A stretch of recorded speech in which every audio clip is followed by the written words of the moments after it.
Amalia, your host for today and always, and as usual, I'm coming to you from Berlin, from my living room.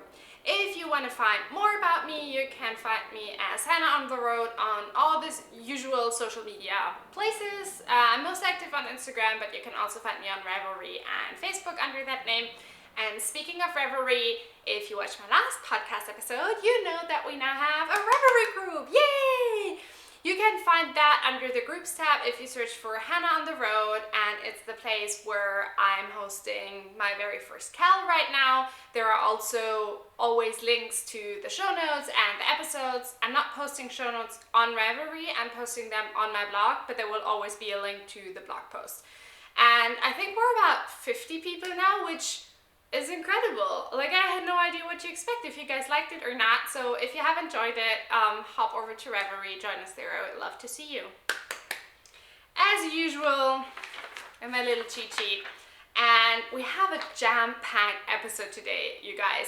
It's really making centered, but fear not, there is a little bit of business content at the end. Let's jump right in with making. As I just hinted at, I am hosting my very first knit-along right now, and because it's summer and because I love knitting with linen, it was inevitable. It's the Linen Cal. It started officially 2 weeks ago, and it's super low-key, no pressure. You can join in at any point in time with any whips that you have. It can be a project that's knit entirely in linen, or a linen blend, like linen cotton or linen wool. It's, as I said, super low pressure. There is a chatter thread in the Ravelry group. There's also 2 threads with yarn and pattern recommendations, and one with my favorite tips and tricks around knitting with linen. And I really love how engaged people are already in the chatter thread. I love reading what you guys are casting on with, or which projects you recommend to others, and I really enjoy it. I had no idea what to expect. Like, I didn't even know if anyone would join. If you are on Instagram and you're joining in the Linen Cal, make sure you tag your pictures with #LinenCal. I can't believe no one used that hashtag before, but apparently no one did. And just scroll through that hashtag if you want to see some beautiful knitting inspiration. We also have a few prize donations, which I'm really excited about, and one very special offer for participants in the Linen Cal. The lovely Tegna, who's the woman behind Kniterator, a web app where you can recalculate her patterns based on your own gauge and measurements and such things, generously offered a 20% discount on her new camisole pattern, which I think would be perfect in linen. All the details and how to get that discount is in the Ravelry group, and make sure to check it out because it's a gorgeous pattern. And Tegna also offered generously one prize for the Cal, and one of the prizes that I'll be giving away at the end of the knit-along will be a pattern credit for one of her patterns. So she has a top-down raglan sweater and a camisole pattern and a few others on Kniterator, and I'm really excited to also be spreading the word about Kniterator because I think it's awesome. We also have 2 other prize donations, and those are 2 sets of beautiful stitch markers, one from Lost and Found and one from Juliana Sue, and I'm going to be sharing them here as soon as I get them, which I'm hoping will be soon because the pictures that I've seen look glorious. And last but not least, I couldn't host a Cal without offering one of my own project bags, right, as a prize. So you can also win this sweater size Caribbean blue project bag as a prize. Yay! Alrighty, I think that's everything related to administrative stuff for the Cal. Do you want to see my whip? I think you want to see my whip. I want to see my whip. I want to share my whip. So, in the last episode, 2 weeks ago, I shared my Tegna Sweater with you, which is my whip for my own Cal. Well, obviously I'm not eligible for prices, don't worry, I'm not taking away any prices from you. And I think I really need to place progress keepers because I'm so bad at remembering where I was. I think I was somewhere in the lace part. And you guys, Yay! We have let's say 75% finished object. So as you can see, I completed the lace part and then I went through the sea of stockinette, and yesterday I stayed up way too long to finish the shoulder shaping and bind it off and join it at the shoulders. And now all that's left to do is pick up the neckline, and then I have to decide if I actually want to add the sleeves. The pattern has you pick up stitches along the armhole and then knit sleeves straight down and stockinette. I actually like how it looks, so I think I'm gonna pick up the neckline, knit the neckline, try it on, see how it looks, and yeah. And honestly, even though it looks quite big, it fits like a glove. It fits exactly how I want it to fit. And I'm super happy with it. This is a pattern by Caitlin Hunter, who's bought at Knitworks on Instagram. And the yarn that I'm knitting it in is Erica Knight Studio Linen. Well, you're not going to be able to read this, but it's Erica Knight Studio Linen, and it's 85% recycled rayon linen, 15% premium linen, and it's the color Neo. And I had 6 skeins of this, and I wasn't really sure if I was going to be playing yarn chicken, because just judging by the yardage and by my swatch, I thought I might have not enough. But I have almost 1 entire skein left, and that's going to be more than enough to finish it up. So yay! I'm super happy with this. As a note, because my gauge was so different, I knit the XS in terms of stitch count, but I sort of fudged it a little bit, and for the length of the body I went with something between the S and M measurements, and I'm really curious to see, like, before blocking. Now it fits perfectly. Let's see how it goes after blocking, because I had a little bit of a change in the swatch after blocking. So yeah, that's that. That's my first work in progress, my Tegna sweater. Loved it, can't wait to wear it. Yay! Oh, and it's living in one of my project bags. And I'm apparently all about coral these days. I love coral. Alrighty, let's move on. And coincidentally, when I wrote the show notes, I was like, hey, this is perfect. We can switch we can put the making and knitting segment into 2 sections. Everything about the linen cowl and everything about socks.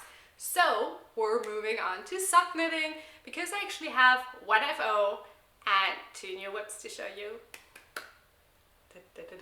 You ready for the first FO? Whee! Yay! I think I wrote, okay.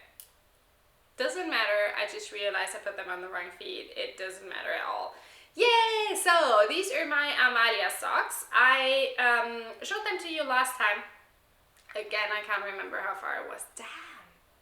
I need to figure out how to make that better. Okay, anyways. Amalia Socks, patterned by Verena Kors, who's the Wool Club, knit in the original yarn that the pattern was designed for, which is Oysters and Pearls 100% Sustainable Merino, which is incredibly soft and naturally dyed, and it's beautifully, it's like butter, and I love these socks. They fit like a glove. Toe up, I knit the smallest size, 56 stitches, and it's super fun, and really they flew off the needles because you have this amazing like cable-y panel here that is not, it's not really cables, it's twisted stitches, and I love them. Just look, I'm not sure if you can see it, but it's so clever because the panel actually flows into the ribbing, and I love patterns with details like that. So first FO, I think my maybe 2nd pair of socks for the box of socks scale. I'm super happy with them. The 2 amazing makers behind these, from Oysters and Pearls and Verena from the Wool Club. You guys did an amazing job. I love them. Can't wait to wear them when it gets colder. Yay! Okay, this is the one and only FO, but as I said, I have 2 new cast-ons. And if you are following me on Instagram, you might have seen that I spent the last weekend in Weimar, where my sister lives, and she actually co-organized a wonderful literature festival called Juli im Juni. That was a blast. It focuses on young authors. It was amazing, so many amazing people there and readings, and just really, really interesting. It's just really interesting and really inspiring. When I set out on the bus ride, that actually then was a train ride because my bus didn't leave for until 4 hours later anyways, I was like, okay, as always, you know, if you're a knitter, you know that you're thinking way more about which projects to take than the clothes to take. At least that's me. And I knew that I was gonna work on the Tegna sweater, but I also wanted to have something a little bit more portable, if you wish, to take with me to the readings and everything. And so I went to my stash, which is one of my favorite activities, and actually looked for some yarn that I wanted to take with me, and I couldn't decide. And I had 2 skeins that were calling my name, and I was like, okay, I'm just gonna take both. And then I did a little bit of prep work and cast on both socks before I went, and that was actually perfect because I was able to switch back and forth between them. Okay, oopsie. Sorry, now I have to untangle this a little bit. Alrighty, so this is my first sock whip in progress. Yay! I know it looks tiny, and my mom was like, this is never going to fit, but it actually fits. And with some aggressive blocking, I think this is going to be fine. So these are the Frasier Fir Socks, also by Verena, and they are knit in La Bien-Aimée on their merino. Do I have the ball band here? No, I don't have the ball band. Oh my god. I thought I had the ball band. Okay, doesn't matter.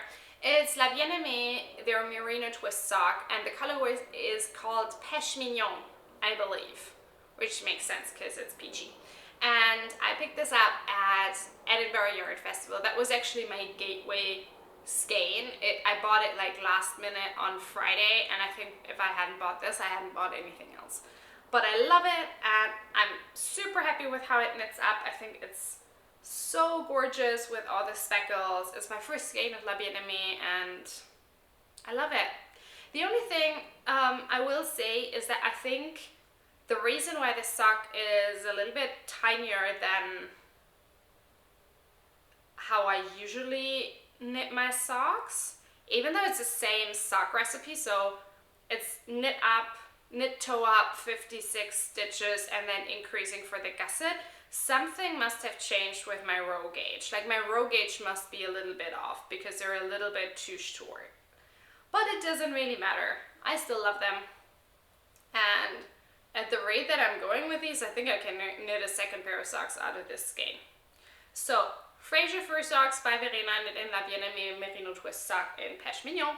Yay! Oh, and you might have noticed I'm knitting these on the 9-inch circulars. Those are the 9-inch circulars, 2mm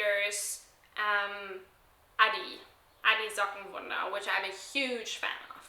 I really, really love them. The second sock that I cast on is actually something that might surprise you, because if you've been following me for a while, you know that I'm a huge fan of knitting socks toe up. Ever since I started my first toe up sock pair, I haven't looked back since. And I just find it, I don't know, I find it fits me better. Maybe that's also my first pair of socks, which I hated knitting, was knit on DPNs, cuff down with an afterthought heel, and I hate DPNs. I thought I hated cuff down, and an afterthought heel just doesn't fit my foot because I have a really high instep.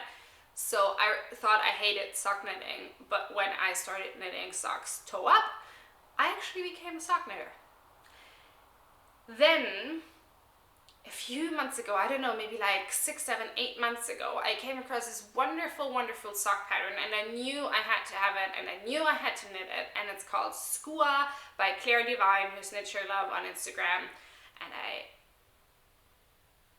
I got it, and I was like, oh shit, this is cuffed down. And I tried to convert cuff down sock patterns into toe up sock patterns before, and I failed. like I didn't fail in a really bad way. It just didn't look like the like what I wanted to knit anymore, right? Anyways, I couldn't get the sock pattern out of my head. And I picked up the perfect yarn for it in Edinburgh as well. And I met Claire in Edinburgh, and I think it's fate. So this is what I cast on. And this is the little cuff of my Skua socks. So I'm going to insert a little picture here just so you can see how gorgeous they are. I'm knitting this in Eden Cottage yarns. And for this I actually have the ball band. And it's Eden Cottage yarns in their Hayden 4-ply, which is an 80% merino, 10% cashmere, 10% nylon in the colorway Slate. And I love it. This is the most, like, the softest sock yarn on earth. And I'm head over heels in love with it. So good. And I can't wait to continue with these. So those are my two socks, and coincidentally I think they fit really well. Like the La Bien-Aimée has some of the speckles in this color. Gorgeous. More sock knitting! Yay! Alrighty. Those are all my current works in progress and the 1FO that I had to share with you. And now we're swiftly moving into my recommendation / Q&A segment. And I actually have a question that still comes from the podcast episode where I asked for questions to draw a winner for my 500 subscriber giveaway. And it fits perfectly to the sock segment. And I'm just gonna read it to you. So the question is by Jane. I really like the new recommendation segment in the podcast. Something I would love to hear you talk about is your thoughts on superwash wool versus non-superwash, and what some of your favorite non-superwash yarns are, preferably European yarns. Thank you so much for that question, Jane. I love it, and I'm super happy to talk about it. And at the end of this talk segment, we're gonna have a few recommendations of European non-superwash yarns. So, superwash versus non-superwash. Superwash yarns are mostly used in sock yarns, but I know a lot of knitters also use them for shawls and such. And for example, like the Eden Cottage yarns here, and I think the La Bien-Aimée is also superwash yarns. And let's just start at the beginning. What does superwash actually mean? Superwash yarns have been treated with a specific process in order to become machine washable. And this process looks like this. The wool that is used in this process is treated with chlorine gas to take off the scales of the wool. Wool is so warm and airy because it has scales, you know, like human hair. And with chlorine gas in the superwash process, these scales are taken off, so that essentially you end up with just like a string of fiber. The second step of the process is that the yarn is then coated with plastic. It's a specific plastic, like resin plastic, that has been developed sometime in the last century, and the yarn gets coated with that, and essentially you have like a string of fiber coated with a thin sheet of plastic. And this two-step process allows for the yarn to be washed in the machine, because essentially there's plastic around the fiber, so the fiber can't shrink anymore. So in essence, superwash yarns means yarn that is coated with plastic. And I'm going to link to a wonderful article that Ashley from Woolful published I think like now 2 or 3 years ago about it, where she explains it and links to a lot of sources where you can read up on how exactly that process looks like. Non-superwash yarns, on the other hand, haven't been treated like that. So that means they're super, super sheepy. For example, like this, the Oysters & Pearls 100% non-superwash merino, is like, it has a lot more grip to it than this yarn. That's the basic process behind superwash. Now, superwash yarns actually have a few other properties that make knitters want to knit with them, other than that they are machine washable. They're incredibly soft, which So it makes sense because the scales of the yarn, of the wool, are actually what makes it a little bit scratchy and this sheepy, toothy feeling, right? And if you take them off and if you coat it with plastic, well, of course it's going to be soft, right? The second thing is it takes up dye wonderfully, which is why a lot of indie dyers love working with superwash yarns, because you can really get super, super intense dyes that are really hard to get on non-superwash yarns. And that's why you see a lot of indie dyed superwash yarns, especially sock yarns. And the other thing, like the last thing, is it behaves a little bit differently when you're blocking it. So depending on how it's been treated, I think personally, but I'm not really sure, it can stretch quite a lot. Like it doesn't really have the same effect when you block non-superwash yarn. It blooms, right? Like because the scales take up the water and the fiber takes up the water. That's not possible because the water is essentially just, there's the plastic and the water just bounces off the plastic when you block it. So it also behaves differently when you're blocking it. Those are the basics. Now, personally, I love superwash yarns for their amazing colors and for their softness, but honestly, I stopped buying the superwash yarns. Edinburgh Yarn Festival was the last time that I bought superwash yarns because the process in itself is incredibly environmentally unfriendly. Like the process that I shared with you, I didn't even start talking about all the chemicals that are involved. You can read up on that when you go to Ashley's article and all the sources there. But essentially, it's not wool anymore. It's fiber coated with plastic. You're knitting with plastic. And because I tend to make more and more and more environmentally conscious choices in the life that I'm living, I decided that I'm not going to buy superwash yarn anymore. It breaks my heart because some of the dyers that I love, they only dye with superwash yarns, and I just wish that some of them would start using non-superwash yarns, and I know some of them have. I know that it's difficult and I know that you can't get the same colors, but I think there's a huge market. If people just knew what superwash yarns was, I think a lot of people would stop buying it, honestly. It's not worth it. It's essentially plastic. It's not that fiber anymore that I'm so in love with. So yeah, that's essentially my personal take on superwash versus non-superwash. I think it's an incredibly important thing to be informed about if you're a knitter and make a conscious decision if you're still going to buy superwash yarns or only non-superwash yarns. So please do make sure that you go to that article on Woolful that I'm linking to, read it, read up on it, talk with your friends about it, talk with other knitters about it. And if you have any questions about that, just hit me up in the comments below. Now, to the second part of your question, Jane, a few recommendations for non-superwash yarns, specifically European yarns.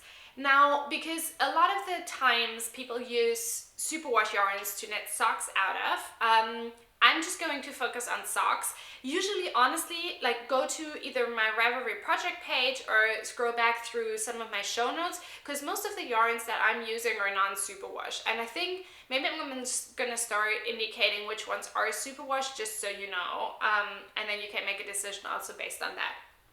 But I wrote down 4 sock yarn or 4 companies that offer non-superwash sock yarn. Now those are not all natural. Some of them do include nylon, so if you also don't want to work with nylon in your sock yarn, there are a few alternatives, but just be aware that some of these non-superwash yarns might still contain nylon, which in itself is also kind of plastic. So the first company that I'm recommending is my friend Saskia from Ovis Etc. Saskia focuses on Dutch grown yarns and has quite a few sock yarns or yarns that are suitable for socks in her Etsy shop. She has I believe it's an 80% wool, 20% rami blend. Rami is a plant fiber, which is entirely natural, and you can use it for socks. And the rami gives it the strength that usually you would get from nylon. She also has, I think, Tegna Sock and Kempish Heideschaap sock yarns that are with nylon but non-superwash. All of her yarns are non-superwash, so that's my first recommendation. My second recommendation is my other friend Jule from Hey Mama Wolf, who uses only non-superwash yarns in her dyeing process, and she recently started carrying a sock yarn as well. It's also an 80% wool, 20% Rami sock blend, and it's also non-superwash, so go check her out as well. I'm linking to all the shops in the show notes. Then there are two more companies that have non-superwash sock yarns that like I've worked with or I've touched. The first one is Blacker Yarns, and Blacker carries a Mohair blend, which is a blend, well, wool with mohair essentially, and the mohair gives it the strength that nylon would usually do. And the last one is Tukuwool from Finland, and Tukuwool carries a line of Tukuwool Sock, it's called. It's entirely Finnish yarn with a little bit of nylon added for some strength, and it's also non-superwash. So those are the four recommendations. There are tons more non-superwash yarn or yarn companies that offer non-superwash yarns. If you are concerned about whether a yarn is superwash or non-superwash, usually it is always indicated on either the ball band or the description, product description in the online shop, but sometimes it's not. And I've also come across superwash yarns that are declared as hand wash only. So if you are not sure, do what I do, contact the dyer or the yarn company and just ask them.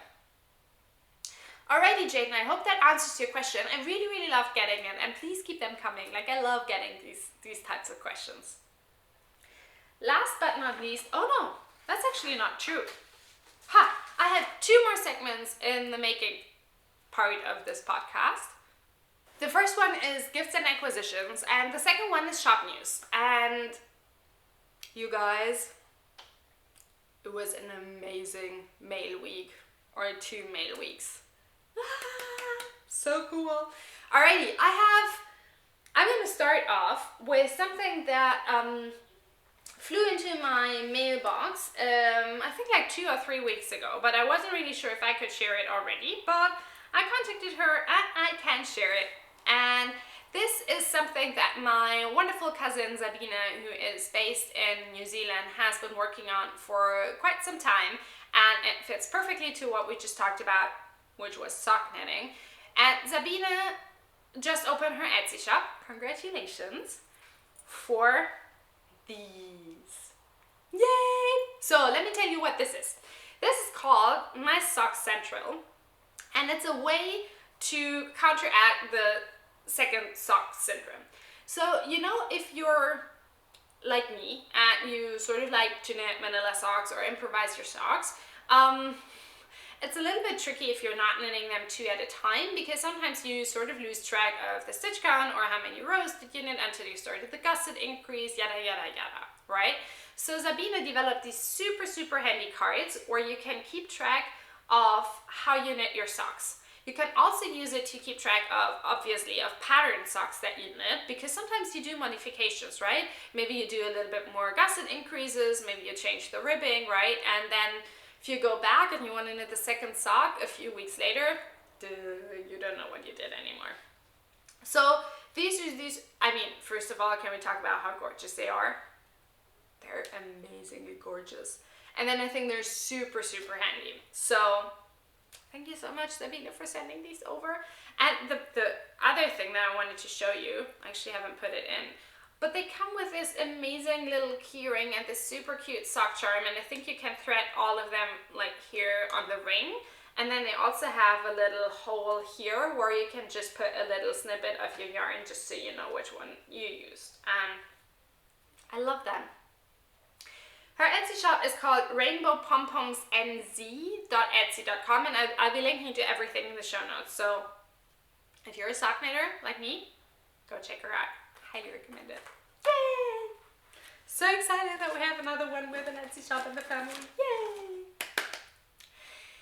The second parcel that arrived at my doorstep was one that blew my mind, and there might have been tears, and oh my god, like the most amazing gift ever. I participated for the second time in a row in Verena's favorite swap, which is my favorite swap because it's awesome. This year I was paired up with a lovely Chloe from the US, and Chloe sent me this. Oh my god, you guys. First up, Chloe wrapped it in the most gorgeous wrapping paper that I've ever laid eyes on, and everything was so well thought out and just beautiful, and then she made these little notes with everything, and oh my god, was it good. I'm not going to show you everything because I think that would sort of like, we'd be here in an hour still, but I wanted to share a few things with you. So Chloe sent me 3 wonderful skeins of yarn, and look at how well they go together. Oh my god. So this is Dream in Color yarn, which I actually hadn't heard about, spun, grown and hand dyed in the US, and it says 100% US wool, and I love it. Oh my god, so good. In the colorway Gray Tabby. And this is gorgeous. Non-superwash as we're talking about it. I can see a hat in my future. And this is going to go perfectly with the shawl that I've been living in the entire last winter. So, yay! And then, oh my god, you guys. She put in 2 skeins of quins. And I love quins, and I haven't knit with these bases before, which oh my god, 2 hats, more hats, all of the hats.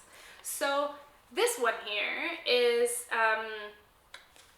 it's Lark, and it's the colorway Honey, which is gorgeous. And this one is Finch, I believe. Yes, it's Finch, and it's the colorway Clay. And oh my god, can you believe how gorgeous they are? Oh my god, I'm freaking out. Alrighty, thank you so much, Chloe, for these. They're amazing. She said if you goodies and tea, and then there are 2 more things that I wanted to share with you, but I didn't really prep. She sent, the idea of the favorite swap is that you sort of exchange favorites of yours, right? It can be knitted, it can be any other type of craft. And Chloe sent me a starter embroidery kit with this amazing oval hoop and this gorgeous natural linen and these beautiful, beautiful threads. And oh my god, I was dying when I saw this. It's so good. Ah! Now I just need to... I have an old like embroidery book that I brought back from my parents last year. So I think I might, maybe next weekend, I might just look through it and look for some stitches and start stitching. And then last but not least, well, last but not least in the sense that that was all, because that wasn't all, but Chloe is a writer, and she just published her 2nd book, The Immortalists, and gave me a copy of her 1st book, The Anatomy of Dreams, and oh my god, I can't wait to dive in. I need to finish my current book, but oh my god, is this going to be good? It doesn't get better than this. A swap partner who shares your passion for yarn and who writes and who sends you their book. You guys, this favorite swap thing, I mean, it's like, it's my dream come true. Thank you so much, Chloe. I loved every single thing, and it was just like, I think I picked up your parcel on a really hard day, and then I was like, oh my god, so good. I love Fiber Friends. Moving on to the 3rd thing that I wanted to share with you in the gifts and acquisition segment, and that's actually not a gift, but an acquisition, is some very, very special yarn that I received in the mail last week.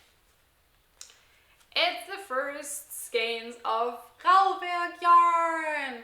You might remember that at the beginning of this year and at the end of last year, I worked together with Christine, who owns the yarn shop Rauwerk in Munich, to opening up her website and her web shop. And Christina started making her own yarn, or actually, well, I mean, she had a mill that helped her process it and everything, and she got the first skeins, and I had to go and snag up a sweater's quantity. I couldn't resist. And oh, this is the most gorgeous sheepy yarn in the entire world. Oh my goodness. So as I said, I have a sweater's quantity. I am 95% sure that I'm going to be making Claire Devine's new cardigan pattern with this, and I got it in this medium gray color. I actually brought the color card to show you, because it comes in undyed and then in 3 different gray tones, and I got the middle one. But I think they're all amazing, and yeah, as it says here, Rauwerk eco-friendly and ethical yarn, 100% merino wool, 2-ply woolen spun, and it's 220 meters on 100 grams. And this is going to be perfect. Yay! Alright. Last segment of the making segment, shop news. Not really shop news, I just wanted to tell you that the shop is fully stocked. There are still quite a few of the large size bags in all the colors, so like in the Caribbean blue and the spring green, and also in the coral in there. So if you're looking for a new home for your current project, head over to my Etsy shop and grab one. I am not entirely sure if I'll be continuing with shop updates. I'm sort of experimenting with just adding things to the shop and then talking a little bit about it on Instagram, because I find that a little bit more fair and organic. So let me know what you think about that. Alrighty. I keep saying alrighty this time. I think I always say that. Let's move on to the second part of the podcast, which is business. And I think I'm going to cut this one short. I actually had another question planned, but I would like to really give it a lot of thought and consideration, which, well, I have, but I want to share all my thoughts and considerations with you on the podcast, so I'm saving that up for next time. So we're just going to be talking about 2 quick things. First up, Patreon! So thank you so much for all your enthusiasm and love and support for the Patreon that I announced in the last podcast episode.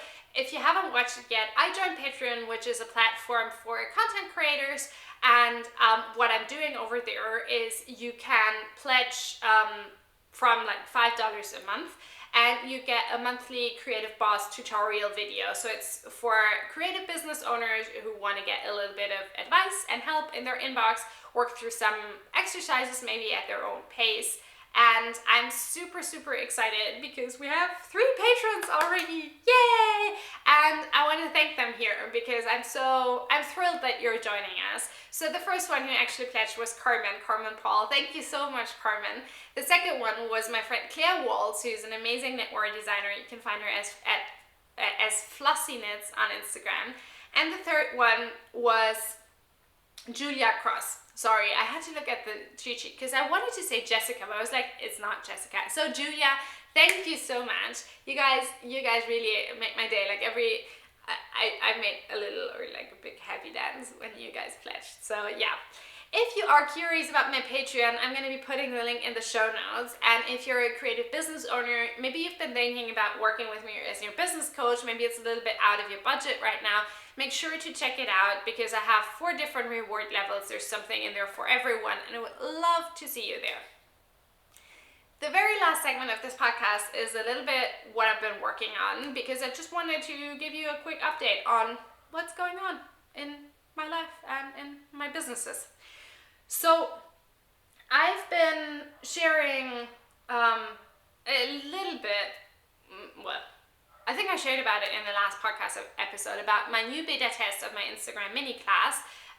The beta test started yesterday on Monday, so I'm recording on Tuesday.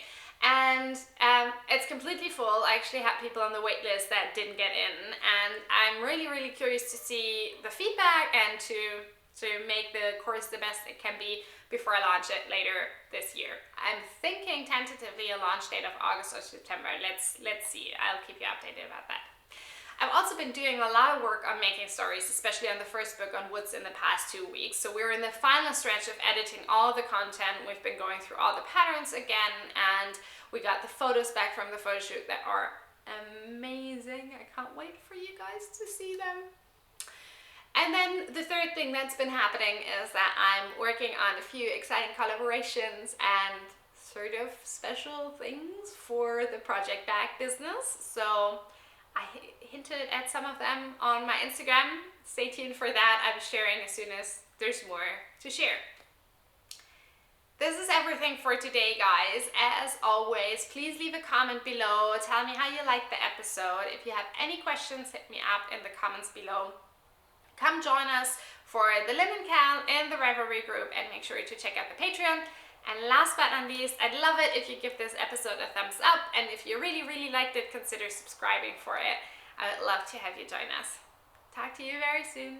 Bye!